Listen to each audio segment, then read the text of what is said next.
So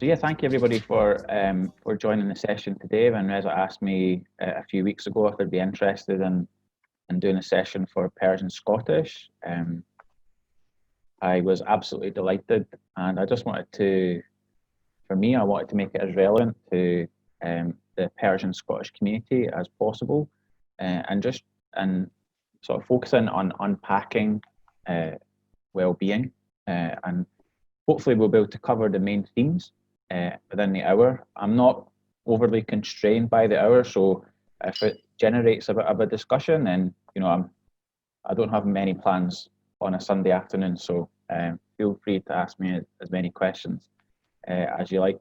I will kind of be jumping in and out of a presentation because you will be able to still see me, but I obviously want to see people that I'm speaking to. So we jump in and out of the presentation and try and make it as interactive as possible so that you get the most out of it. Excellent. So I'm just going to share screen just now.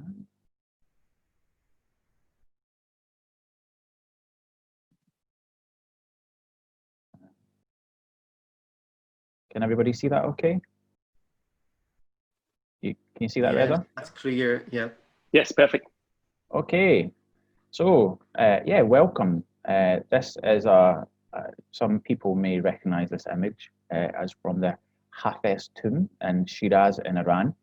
And there's a reason I've included this image, but I will talk about that later on. But I was struck firstly by its beauty, and also, as I say, its relevance to mental health and well-being for the refugee and asylum population.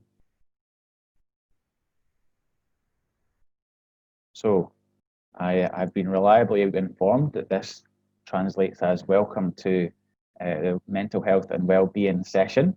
This is a picture of me in my coaching room, which you can see here. It's just my spare bedroom that my wife, as an interior designer, she's put her stamp on it. I certainly can't take any credit for the aesthetic beauty. So yeah, it's not been used, unfortunately, due to the sort of COVID situation. But hopefully in the not too distant future, I'll be able to start coaching here again.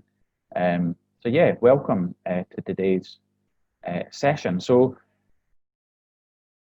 the title was, well, I'll kind of give you a bit of an overview of my background. So I am a positive psychology practitioner.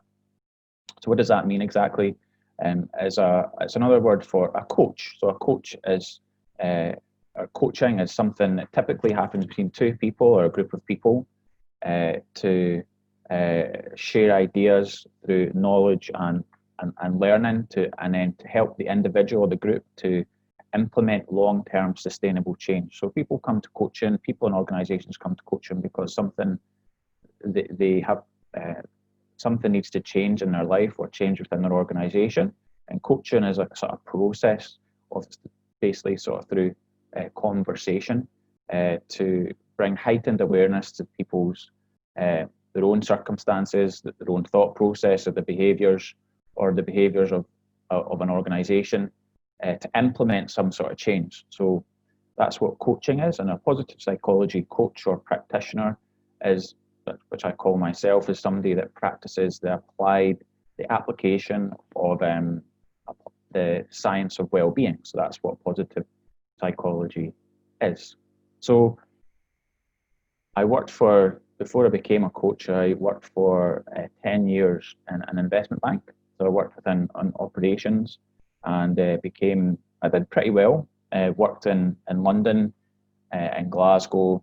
I can say London, Glasgow, and New York, because I did spend 2 weeks in New York once with work, but I don't know if that necessarily counts. But I like to say London, Glasgow, and New York, because that sounds a bit fancier. And I was relatively successful, but the one part that I really enjoyed doing that I didn't really get much of an opportunity to do was working with people.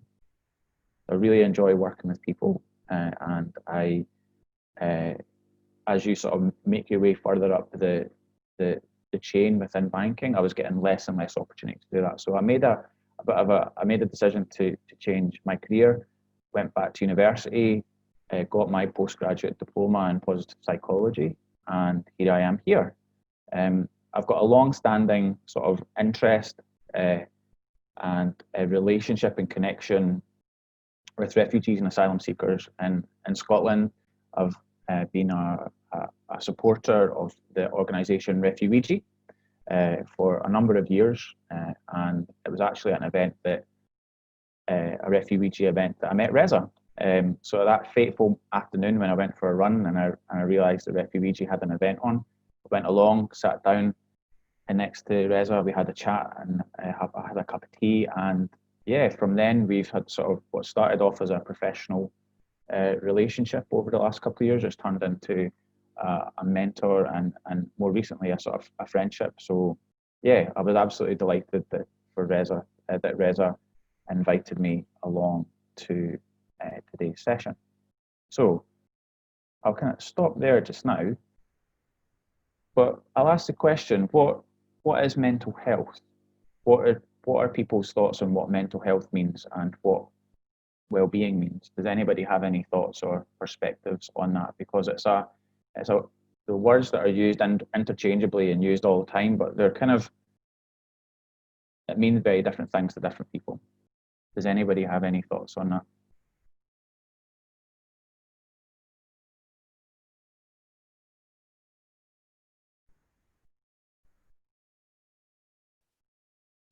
The silence in the virtual room. Well, I will share with you the definition of mental health and physical and mental health that the World Health Organization define as mental health. So, here. So, mental health is a state of complete physical, mental, and social well-being, and not merely the absence of disease or infirmity. And mental health is defined as a state of well-being which every individual realizes his or her potential and can cope with the normal stresses of life, can work productively and fruitfully, and is able to make a contribution to her or his society. So when people talk about when they talk about health, it's a complete sort of holistic package. It's not just physical health, it's not just mental health, it's what the body and mind are connected, and health is basically a whole view of the human being. And importantly, it's not just merely the absence of disease or infirmity. So it's not just the absence of feeling ill or not feeling not well that defines your health. It's also about realizing your potential. So mental health is defined as a state of well-being in which every individual realizes his or her own potential, can cope with the normal stresses of life, can work productively and fruitfully, and is able to make a contribution to her or his community. So mental health is not just, again, an absence of like common mental health issues like depression or anxiety. It's to being able to cope well with life, to realize your own potential, you're able to work productively and fruitfully, and able to make a contribution to your community. Now, for the mental health in the refugee population, it's a slightly different story. You bear with me 1 minute, just gonna have it in. So research indicates that for asylum seekers and refugees generally, they're 5 times more likely to have mental health needs than the general population. And more than 61% will experience serious mental distress. However, data shows that are less likely to receive support than the general population. Asylum seekers and refugees are more likely to experience poor mental health in the local population, including higher rates of depression, post-traumatic stress disorder, and other anxiety disorders. The increased vulnerability to mental health problems that refugees and asylum seekers face is linked to their pre-migration experiences, such as war, trauma, and then post-migration conditions, such as a separation from family, difficulties with asylum procedures, and poor housing. So, for the asylum and refugee population, there is a higher instance of common mental health issues. And as I sort of alluded to in the presentation, it's the evidence suggests it's linked to pre-migration and post-migration conditions. So often people that come to the UK as part of the refugee and asylum process have experienced some trauma, and they have to then draw on the resilience and strength to recover, start rebuilding their lives. Here in the UK in particular, the complex asylum process makes stress and anxiety a sort of daily occurrence. So for refugees and asylum seekers in particular, there is they experience a higher instance of common mental health disorders than what's referred to as the general population. I'm just looking in the chat just now. Well, I'll pause just now for any questions. There is a question here from Elahe. I'm not sure if you're able to see the question. Yeah. So Elahe, am I pronouncing that correctly? Yeah, correct. Yeah, Elahe, that's a great question. So yeah, the Maslow's hierarchy of needs is a sort of a model of, well, a model of needs, so that the human beings to live healthy lives and to optimally function have to have certain needs met. And at the bottom of the hierarchy of needs would be such things as like food and shelter. And then as you kind of move up to the hierarchy of needs, move up through the hierarchy of needs, that you're able to, I believe that the top or the top two strata, I've not looked at the hierarchy of needs for a while, but it's related to flourishing. So yeah, you could say that the definition is definitely in line with the hierarchy of needs. I think it's important to emphasize that it's not, that when people talk about mental health, they're often talking about mental ill health. So within positive psychology kind of grew out of a response to focusing on illness. Is that mental health is about it's much more than just not being ill. It's about sort of creating the conditions or looking at your health and the respect that you're able to positively contribute to your society. You're able to cope well with the stresses of life and ultimately to flourish. So if you think of mental health on a scale of 0 to 10, for example, psychology, it is argued up until the last 20 years, was focused on taking people from -10 to 0, which is very important because we've made some huge progress, great progress in terms of helping people deal with mental illness. But with positive psychology, the emphasis is taken from the individual from 0 to 10. So as with all conversations around human beings and psychology and culture, it's complicated, but that is like a sort of how positive psychology delineates or makes a separation between the two. So that's a great question.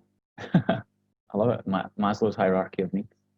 Any other question? Does that make sense to people? So Lally, yeah. Is it possible someone to be in mental health but not be so happy? Are they related to each other? Is it possible something? Yes, so we'll come on to that, but that's a very good question. Let me just make a note of that. Happiness and mental health.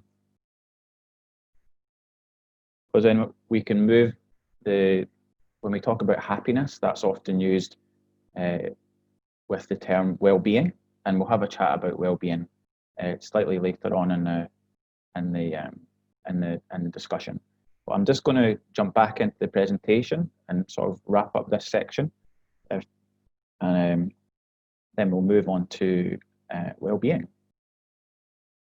So, as I was saying, that within mental ill health, the refugee and asylum population do suffer disproportionately compared to the general population. So general population,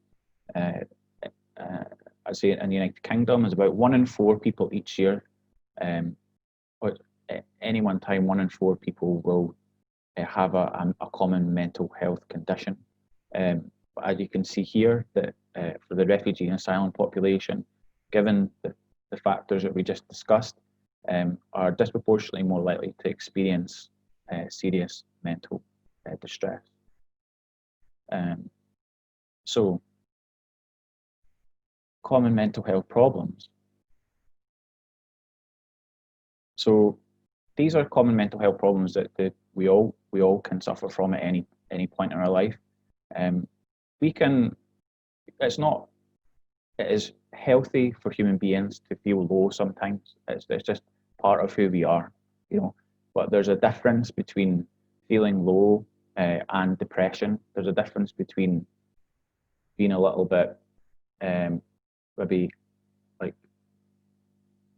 nervous and then suffering from like an increased heart rate and sweating and feeling dizzy. So these are the common mental health problems that people face, and these are sort of the symptoms that come along that sort of follow on from that. So depression is characterized by tiredness, loss of energy, sadness that stays for a while, self-confidence and self-esteem kind of evaporate, anxiety, increased heart rate, sweat profusely and feel dizzy, and then stress is sort of characterized by increased fear, or like fear over a long term, just feeling scared. It's like a low level fear inside. Also anger and frustration come into play. Now, this illustration was taken from a campaign in Iran that was launched last year called I'll Talk, and it was headed up by I'm assured that this actress is very famous, and forgive me for my pronunciation, but Fatima Motamed Aira, or Arya. So she was the sort of figurehead for this campaign that was launched last year in Iran, focusing specifically on women's mental health because and depression, because culturally, and this is what I've researched and read, is that some particularly mental ill health can be stigmatized, and often when that is stigmatized, then people that are not going to share that with anybody, and often that makes things worse. So I just wanted to kind of put that in there because I think that's incredibly relevant. And what I would say at this point, I'll just come back to the group, is that if you recognize any of those common health problems, or sort of common mental health issues, then I would encourage you to speak to somebody. It's important that I sort of emphasize that I'm not a doctor, I'm not a clinician, I'm not a psychologist, I'm a coach. My experience is informed by 2 years of study at university, working with multiple clients, and my own experience of mental health. My mental health is something that I have to manage every day, and that it took me a while to realize that just then my physiology, my experiences, and just life has kind of created me. But it took me a while to kind of realize that I needed to look after my mental health. So what I would encourage anybody to do, if they recognize any of those symptoms and you have been experiencing them for a while, then I'd encourage you to speak to someone, speak to a trusted friend, speak to your GP, or contact someone in some of the support services that are provided, because yes, it's important to talk. And culturally in the United Kingdom, at least over the last maybe 5 to 10 years, that there's been a real shift in the attitude towards mental ill health. So there's been a real shift in the attitude towards managing this, and we are all encouraged as a country to talk. So it's a phrase that's used in the United Kingdom is it's okay not to be okay. So yeah, that's what I would think. My role as a positive psychology practitioner is to focus on well-being, and I'm not qualified to talk extensively on mental health or mental illness, but I feel it is important at this juncture because when Rez and I spoke, and we discussed what is useful for the Persian Scottish community, we thought that spending at least part of the discussion talking around mental ill health is important. And I've included on the slides, I've updated the slides to include some resources for people to access. Well, sorry, if you do feel you need to speak to somebody, then just refer to the slides that's on it. I'll send you the updated deck, Reza, and then you can distribute that to the Persian Scottish network. So just on that point, is there anything anybody would like to comment on, or maybe ask a question? Does that all make sense? Is that something that is helpful?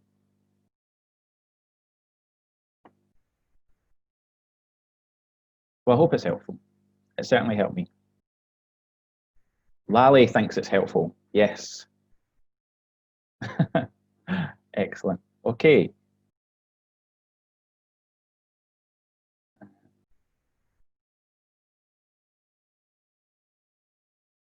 So, an introduction to positive psychology coaching.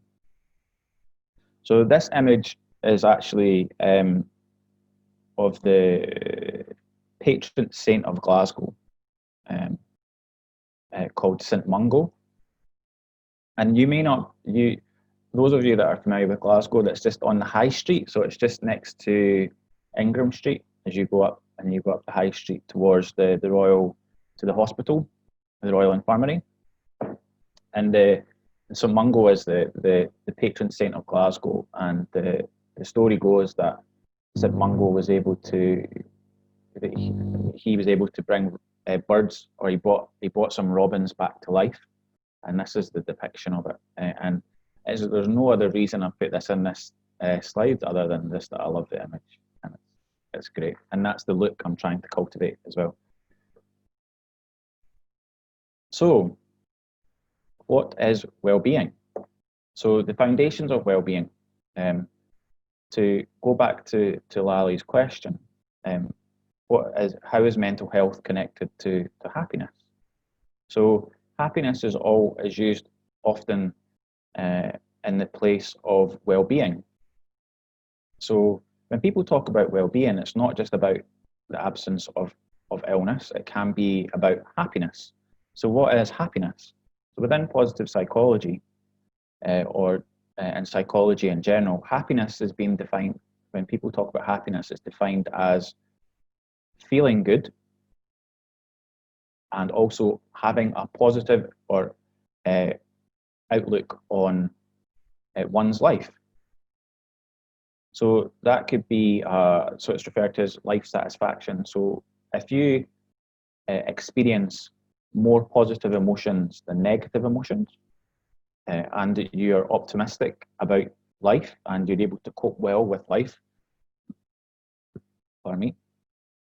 then you are experiencing happiness, and that's used as interchangeably with well-being.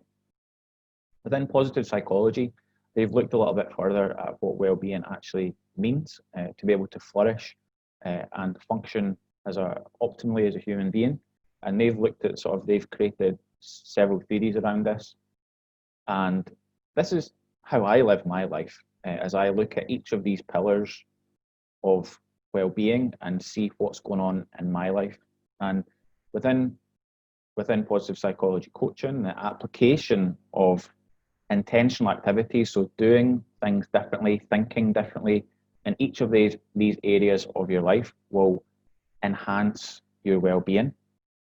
So feeling good, so positive emotions, physical condition, so your body and your mind are linked. The chemistry, the physiology, the biology, that what we put in our bodies affects how we think, and often how we think and how we cope with life has an effect on our physical health. So being physically fit or physically active is essential for well-being. Personally, when I coach anybody or I speak to somebody, I look at each of these areas of their life, and we discuss ways in which they can do things differently in these areas. And generally speaking, that has a positive impact on their well-being. Healthy relationships. So that can be, so what I mean by healthy relationships is sort of mutually supportive and beneficial relationships with your friends, your family, your community, your society. So it doesn't necessarily mean just like the relationships you've got with your pals. It means like sort of having mutually supportive relationships in all areas of your life. Because when you're able to support somebody and they're able to support you, that is that's a basic human need. And often when we have relationships in our life which are not working or are unhealthy, then that can have an impact on our well-being. Meaning and purpose in life. So this has been discussed by philosophers throughout the ages, that that human beings to be well have to have a meaning and purpose, a reason to get up in the morning, and the best thing that I've read on that is that the meaning of life is to create meaning. That life in itself can be meaningful and meaningless, depending on how you look at it. And if you're able to find a meaning and purpose in your life, and that could be providing for your children, or it could be going and saving the world and working with Greenpeace, or it can be grand, but it can literally be cleaning, keeping the close of your flat, the people that you stay with, clean and tidy. It could be cutting the grass in the morning.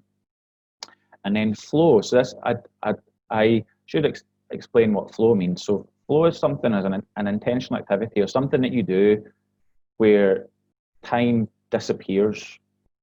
So if you are an artist, for example, and you just sit down and paint, or you write, and you maybe recognize that experience where time, like you look up and it's 3 or 4 hours have gone, and that is flow, and that is something that's healthy and adaptive for human beings, and that has a positive impact on well-being.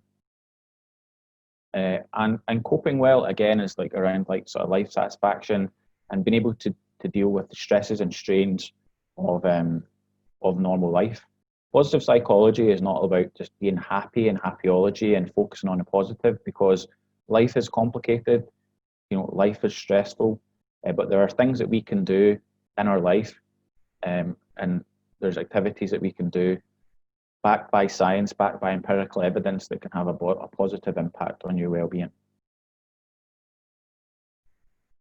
I'm just going to stop sharing just now. So I'm juggling my notes, the presentation, and then looking at the questions as well. So I just want to make sure I'm covering everything.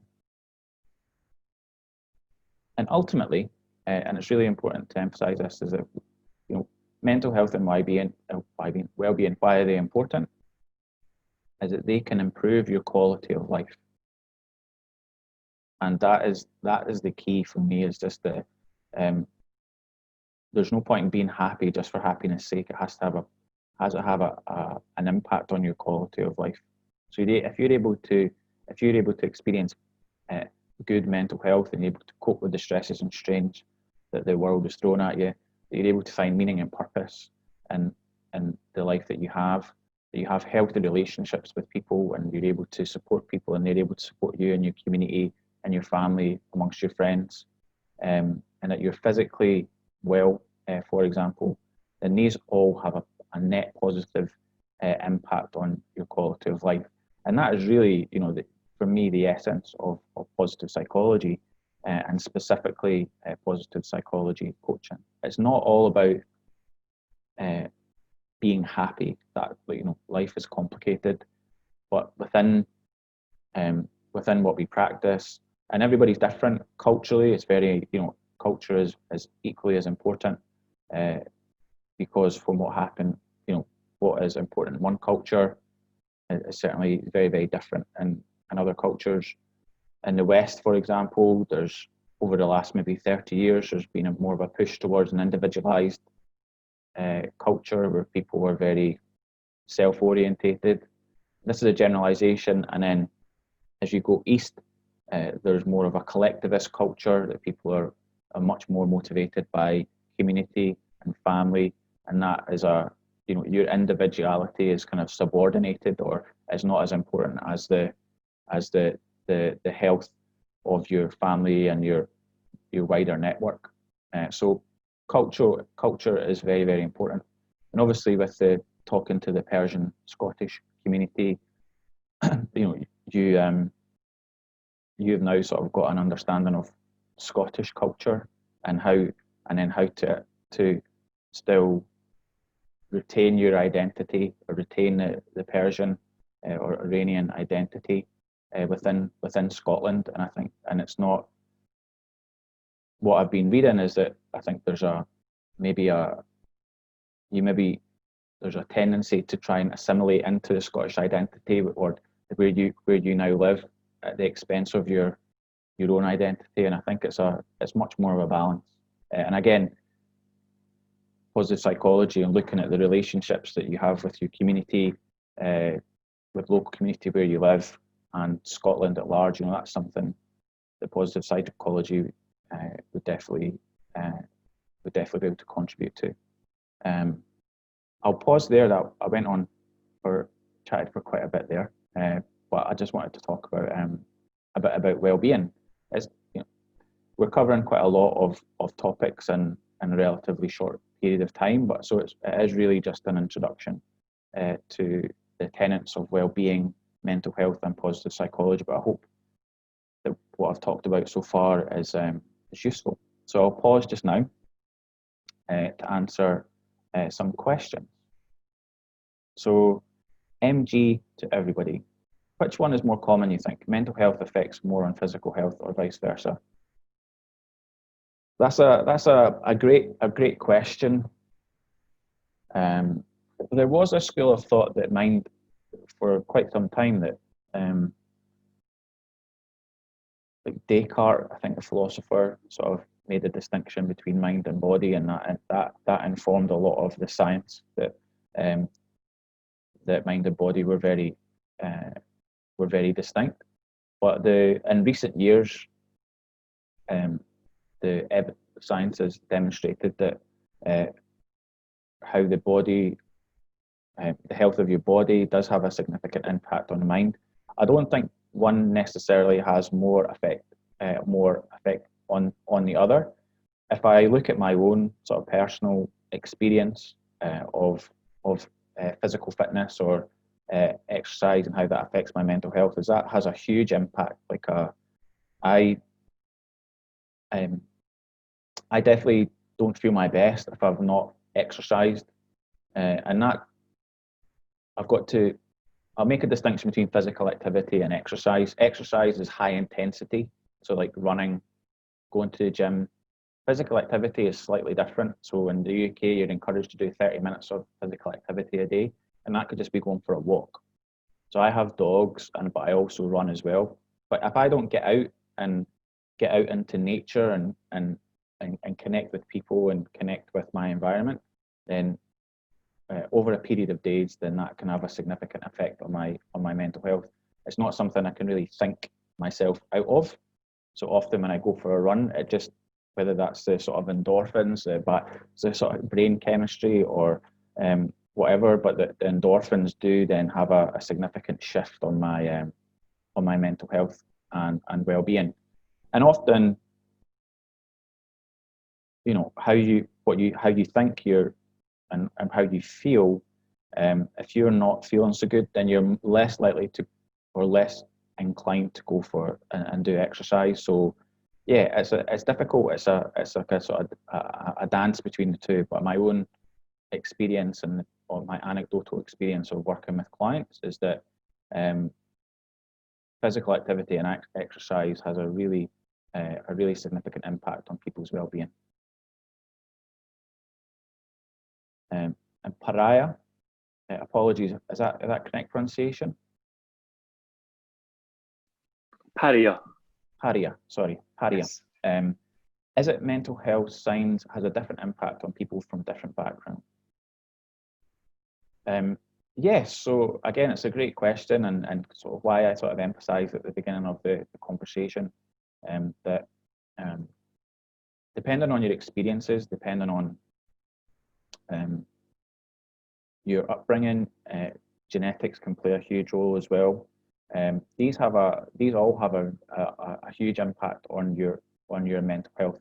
Some people are predisposed to low mood, or you know, the chemistry in their brain means that they're predisposed to some forms of mental illness. So it's a complex combination of environment, genetics, your own personal experience.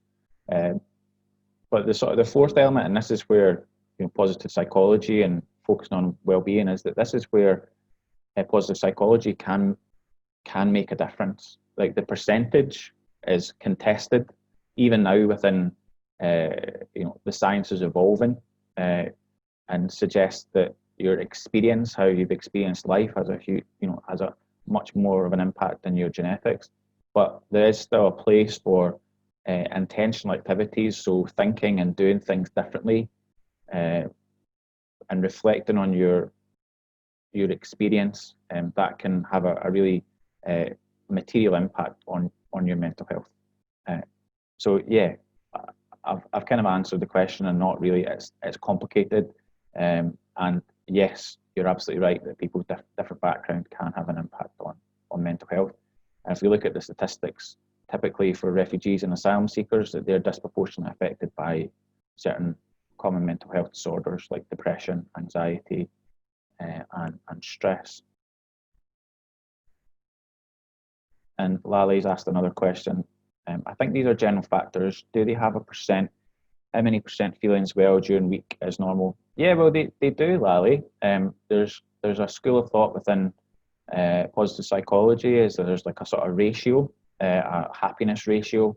But again, that's being contested. It's like, you know, if I have 10 positive feelings and 1 negative feeling, am I happier as a result? You know, human psychology and how we experience life is that doesn't really play out like that. So it's a great question.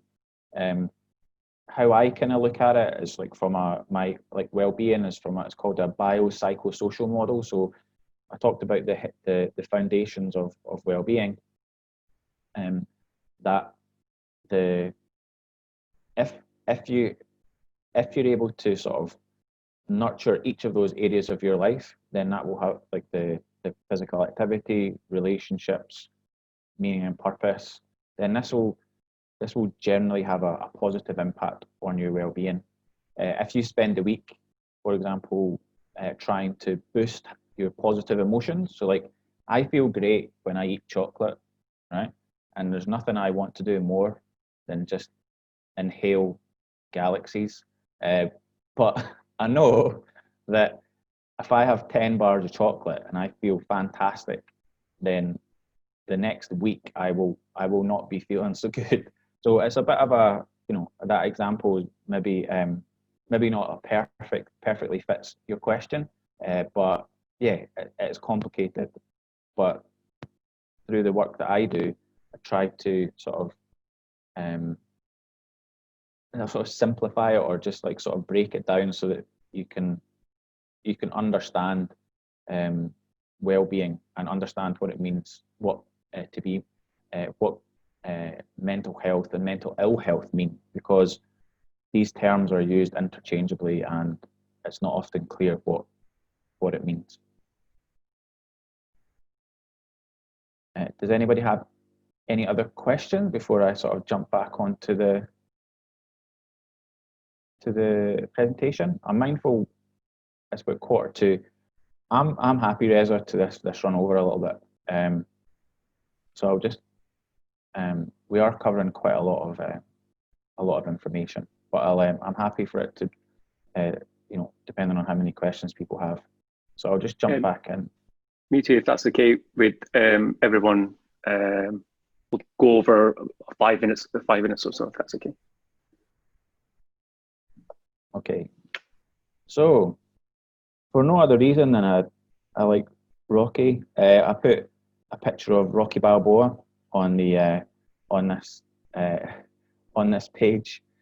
So one of the ways, like we talked about activities which can boost well-being, and one of the ways that we can do that is to focus on the positive.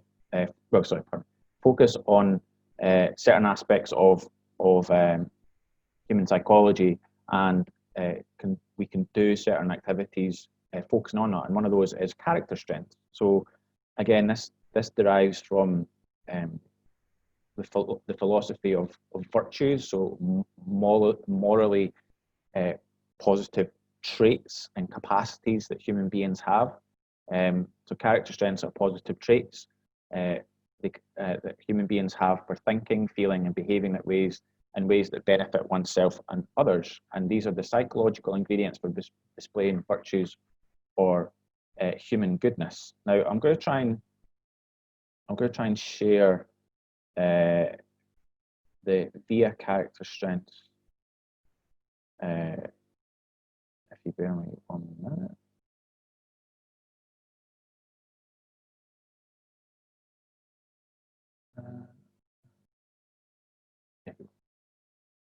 Okay. So within positive psychology, they've identified 24 character strengths, and these are ones of creativity, curiosity, judgment, perspective, bravery, perseverance, kindness, forgiveness, appreciation of beauty, humility, self-regulation, hope, humor. And these are all character strengths. So they're part of our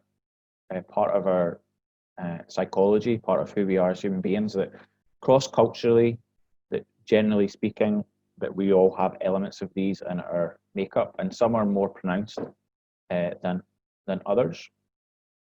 And within positive psychology, they've designed some interventions or activities around character strengths that have a positive impact or boost well-being, boost optimism, boost hope, for example, and focusing on character strengths. So to give you an example, one of my top character strengths is appreciation of beauty and excellence. So for 1 week, every morning I went out and I mindfully appreciated the beauty of my surroundings. So usually when I go for a run, I put my headphones in and just run, listen to a podcast or listen to music and not pay attention to the outside world. But instead, I went for a run. One of the days I went for a run, took my headphones out and just admired the river around by me, the trees, the wildlife, and it gave me a completely different perspective. And I was present in the moment, and a lot of positive psychology comes down to sort of mindfulness, being present in the moment, because human beings are hardwired to focus on the negative, think about what's going to happen in the future, and worry and regret what's happened in the past. And being mindful, just attending to the present moment, and just was a really it still sits with me, because it totally transformed my perspective in a lot of ways. And then the next day, I went to a beautiful church, and I sat down and admired my surroundings.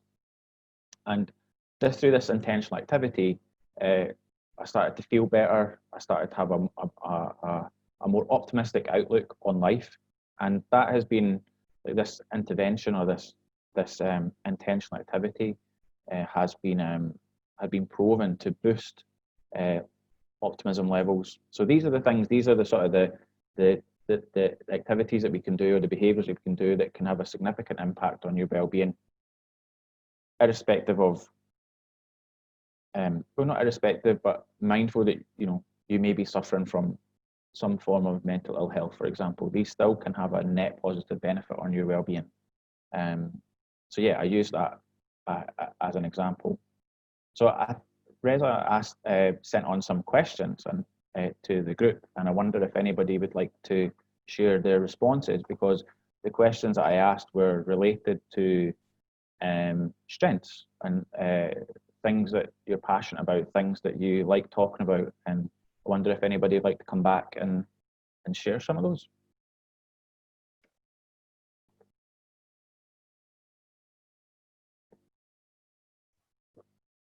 Hi, thanks. Thanks, Dale, for having us today. Yeah, Reza had shared this question with me, and I've been thinking about those strengths, and I feel my let's say teamwork spirit is one of my let's say a strength that I can prioritize in comparison to my other strength, and whenever I'm working within a team, I feel that I'm totally happy, and I have much productivity. Yeah, That's brilliant. So yeah, like, how do you feel when you're in that moment, when you're working together, and things you're sparking off ideas and things are coming together? How does it make you feel? I feel that I'm really satisfied. Like, I got a good level of satisfaction whenever I'm working within teams, and I feel that I have got other people who can help, who can give me a hand, who can support whenever it's needed, so I don't feel lonely as well. Yeah. So I think that's an example of possibly one of your top character strengths, and it's good that you can identify that. And an example of like a positive psychology intervention would be perhaps for you to mindfully look for opportunities to collaborate with people or work together in a team, and over a period of time, and just sort of, I don't know, like, just sit and like appreciate that experience. And so that's something that really has a benefits your well-being. So you talk about being satisfied. So that's one example of an intentional activity where you can focus on your strengths, focus on your assets to boost your well-being. Because as I say, like, the conversation around mental health can very much focus on illness, yeah, and I'm very much focused on people's assets and taking a different approach. And I wondered, what did it feel like when you were asked the question, like the actual process of sitting down and thinking about it? How did you feel when you were doing that? Yeah, it took me like to different, let's say, paths. So I've been thinking about first myself. Mm-hmm. So it took me to have a different overview about myself, and to be honest with myself, that what makes me happy first, and then what are the things that may make me stronger. So I think because when we feel we are strong enough, so that would lead to happiness as well. So if a teamwork thing would make you happy, it would be one of my strength. If like my acceptance, like it could be one of my strengths. Are these things such something that make me happy? And the answer was yes. So I was trying to be looking more about those criteria as well. Oh, that's great. I really like how you explained that, and yeah, it's often we focus on what's not working. How can I fix this? What is broken? And actually just to step back and just think and reflect on what am I actually good at? What do I enjoy doing? Um, is a really it's kind of a liberating experience, because I remember when I was asked us to think about like what am I good at? What do I like doing? It just totally shifted my perspective, because I'm very, very focused on problem solving. But sometimes there are appropriate times and contexts where you just sit back and actually think, what am I good at? What do I enjoy doing? And maybe I should do more of it. So I really appreciate that that perspective. And before I open it for questions, and before I forget, so if you recall at the start of the presentation, I put the mosaic in the Hafez tomb in Shiraz in Iran. And the reason I put this here is because it's beautiful, but also within positive psychology, there's a lot of research around post-traumatic growth and resilience. And resilience is a bit of a buzzword just now, and it's all about gaining more resilience. But actually, you know, I don't know, with the exception of Reza, I don't know many people or anybody that's on the call today. But I would imagine you might not feel resilient, but imagine you are very resilient, given your life experiences and what brings you to Scotland, and how you started to build your life here, and the fact that you're all on a Zoom call on a Sunday afternoon talking and about mental health and well-being would suggest to me that you're all resilient people. And within psychology, there's theories around sort of resilience and post-traumatic growth. So people going through trauma or difficult circumstances and coming out the other end stronger. And the theory in psychology is that if you have a vase, so a vase that holds flowers has been shattered, has been broken, then you could put all that back together and you could glue it together, and it looks like a vase from far away, but when you get up close, you can see cracks in the vase.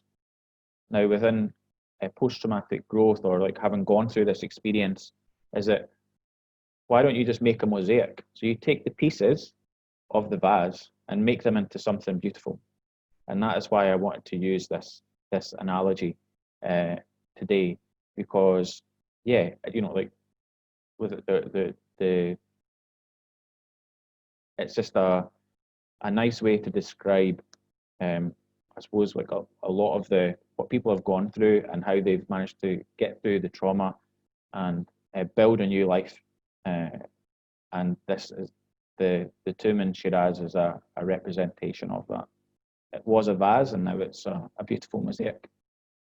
So I will leave it there, and I will open up for questions. Thank you, Aref. Thank you for you got my metaphor. I thought I was I wasn't explaining myself too well, but I'm glad you got it. Thank you. So yeah, any questions?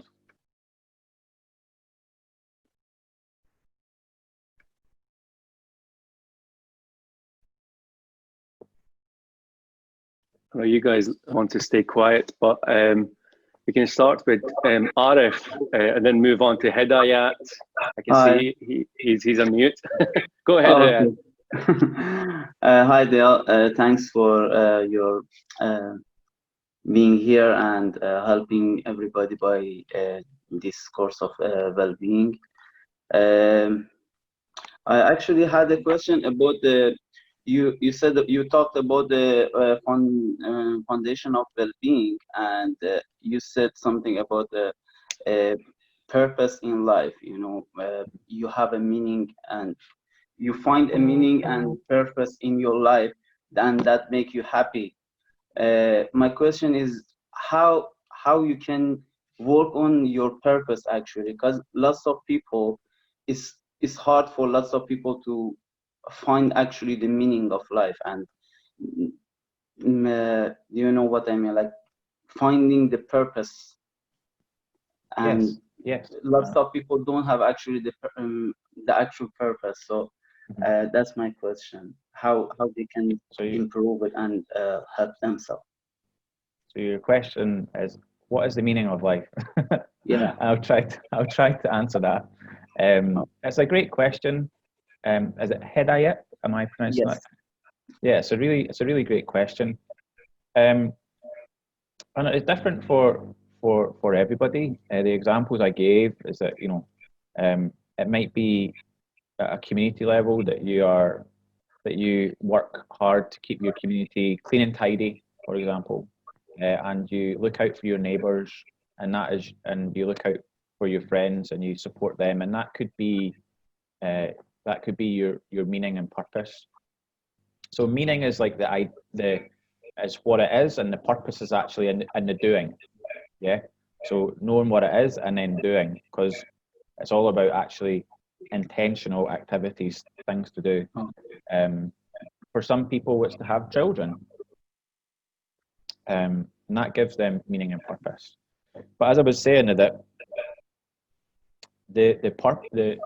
for me, the meaning of life is to find your own meaning, if that makes sense. So what are your values? What are you passionate about as an individual? And focusing and finding ways that you can make a difference. And that it could be really grand. It could be, I want to run for Prime Minister, or it could be, you know, I just want to live a simple life with good friends around me. So I'm going to cultivate those friendships. And I think it's subjective and different for everybody. But I think it's also, understanding who you are as a person, and, you know, asking your friends, asking your family, and they're able to give you an idea of, you know, sometimes other people are better at judging you than yourself. So yeah, it's a great question, and we could do another session on meaning and purpose, and I'd love to talk to you more about that. But yeah, the meaning in life is to find meaning, because it could be meaningless, but it could also be very much be meaningful. So you have to find your way, but it's exciting. That's why I'm here. Yeah, because I recognize that I could have made a lot of money and materially have led a very, very comfortable life. But I wasn't fortunate enough. I was in a position to be able to make a change and do something that I'm passionate about. But that's not on offer for everybody, right? You know, so I was in that position where I was able to make that change based on my career. But equally, you know, I find meaning in what I'm doing here, right? Like this is what I'm passionate about. So I'm just looking. I've found an opportunity for me to make a difference. So yeah, it's having a conversation and starting it off. Like, what do I love doing? What am I passionate about? You know, and then working from there. Is that helpful? Yeah, was great. Thank you. Thank you for your question. Awesome. Hello, Dale. Hi, Lally. Yeah, hi. Thanks for today and your time. I have the questions about your response to Hidayat today. Now, if the meaning of the life is changing, for example, if you had some value before and it's changing to something else, so how can we deal with that and be positive? Yeah, it's another great question.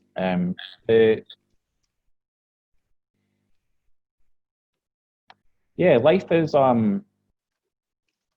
changes all the time, and you can, I suppose the key to dealing with that is to be adaptable and to change, I suppose, change your perspective as your circumstances in your life change.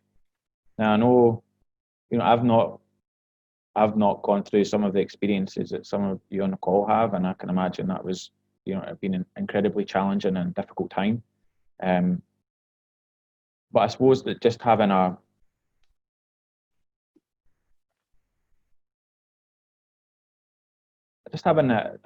they talk about, like, sort of having a growth mindset or a flexible mindset, but I don't really ascribe to that. It's more just like sort of, I think, acceptance.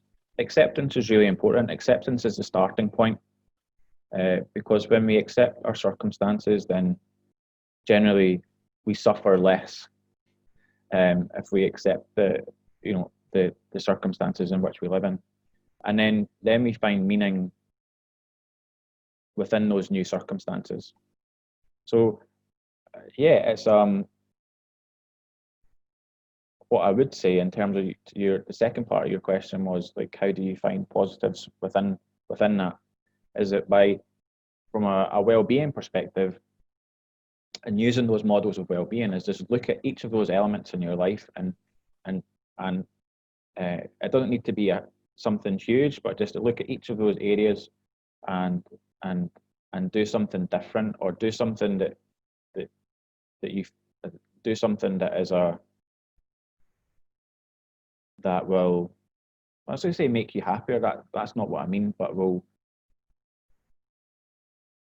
help you. So, like, for example, you know, I keep on going back to physical activity, but if I'm not having a very good day, then I know the one thing that will help me is to go for a run, for example. The one, you know, maybe I would pick up the phone to a close friend, that I would sit down and watch a nice film or a movie or read a book. And these are intentional activities. These are things that I would do that would then just shift my perspective. But without knowing your individual circumstances, I don't know, you know, pardon me, I can speak generally, but that's what I would do. That's what I use the analogy of looking under like, if you look at a car, I pop the bonnet, I look on the bonnet, and I have a look, see if I've got oil, have I got enough petrol, I don't know anything about cars, so you'll probably guess by my description of what's under a car bonnet.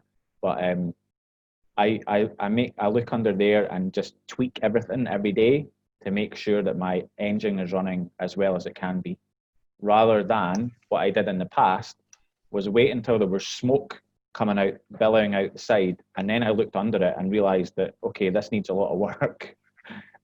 So that's my approach to mental health and well-being. It's a daily process.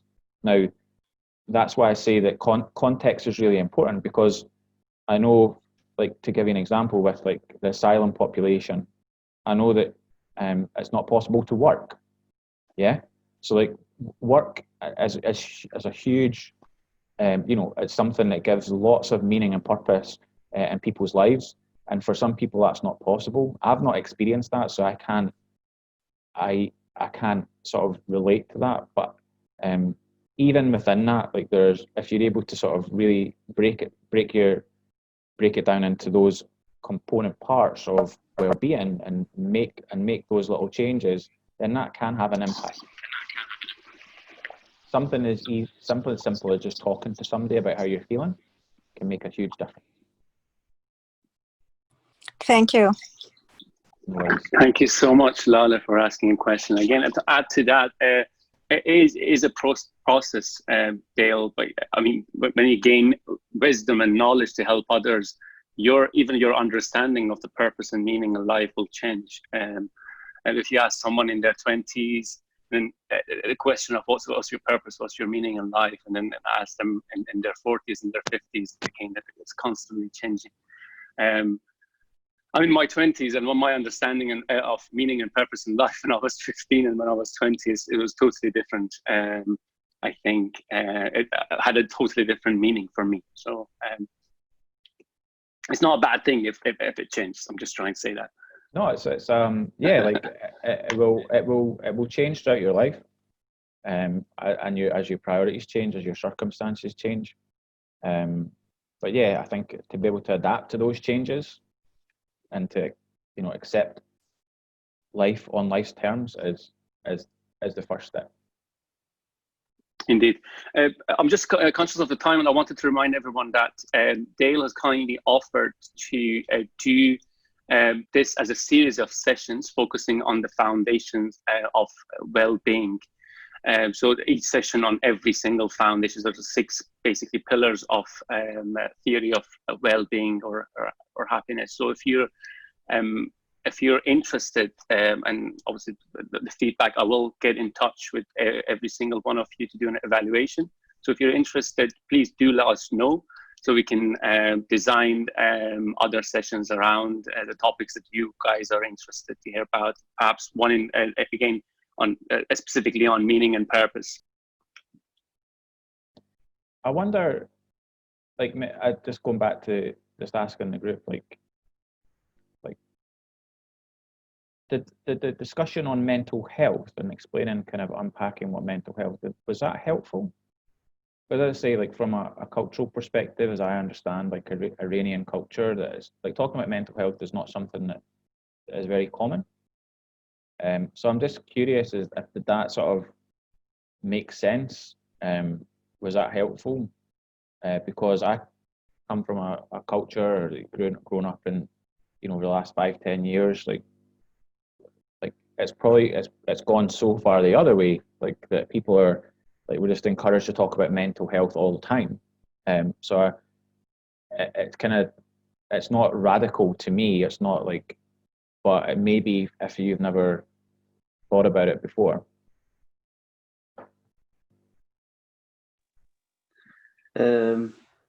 I think in our culture is a little bit different. I'm not sure if other people in the group are agree with me, but I think in like Iranian culture in general, they don't like to talk about mental health because I think the people feel a little bit weak if they talk about it. They feel like, okay, I cannot handle my life properly, and that's why I should talk to other people. So they don't want to show that. Even when the people move from like Iran to here, still they don't want to talk about the mental health that they have, or like if they feel lonely or feel depressed, they even talk to their family back home because they feel like they lose the pride. You know what I mean? Because like maybe some people's I don't know, they want to show off more. They have very good health, good life here. So that's why they don't want to talk to people in back home that they don't have a good life, or I don't know, they feel lonely or any problem, any mental health they have. So that's my feeling. Thank you, Hidayat. That's really helpful. To add to what Hidayat said, I think there are so many stigmas attached to mental health, so people don't feel comfortable talking about it. So when they have something, they try to keep it personal and they don't try or tend to share it, especially with people from their own community. Okay. Well, thank you, Elahi. That was yeah, that's really useful to know, and I hope that like we're just kind of scratching the surface here. But as they've got to emphasize, I'm not a psychologist or a doctor or anything like that. But what I do know is that we're encouraged to talk about these things where possible because it can help. So thank you very much for your perspective.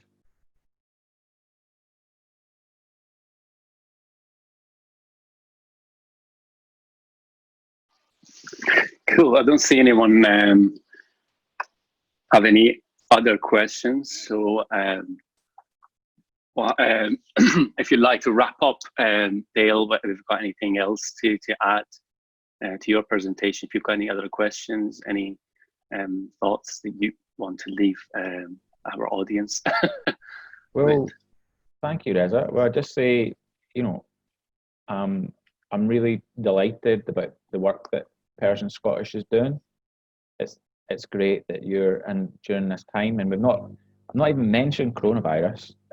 So but that is, people living in isolation, that is making certain things, people's mental health, it can contribute to mental health issues, and we're starting to see that already. So I deliberately just didn't mention that, but I just during the presentation. But thank you to the Persian Scottish for the work that you're doing in the community during this time. And yeah, thanks for inviting me along. I love doing this stuff, and if I can share any of my knowledge or experience with people and it helps, then yeah, even if it helps just one person in the group, then it's time worth spent. And yeah, hopefully if people are interested, we can kind of go a bit deeper into this and talk a bit more specifically about the sort of domains of well-being. Yeah, if not, then it was nice to meet everybody, and yeah, enjoy the rest of your Sunday. Thank you so much, Dale. I can see one. It's not a question; it's just a comment. And they asked me to read it for you. They think you're a mad person if you have mental problems, and then they said you can read the comment to Dale. I just wanted to again add that. Thank you so much for taking the time. Yeah, your introduction to positive psychology, understanding of well-being, and hopefully the points that you mentioned and how it can basically make you become happier in life. It definitely resonates with me and other people, and they are all interested. I can see all the comments for other sessions, organizing more sessions around this. So we'll definitely have a chat over the next few days, so we can design another session perhaps in 2 weeks or 3 weeks time to dive into other foundations of well-being. And I hope you enjoy the rest of your Sunday. Cheers. Thank you. Thanks, everyone. Cheers. Thank you very much. Thanks. Thanks. Bye. Thank you. Thanks, Maria. Cheers. Bye. Bye-bye. Bye-bye.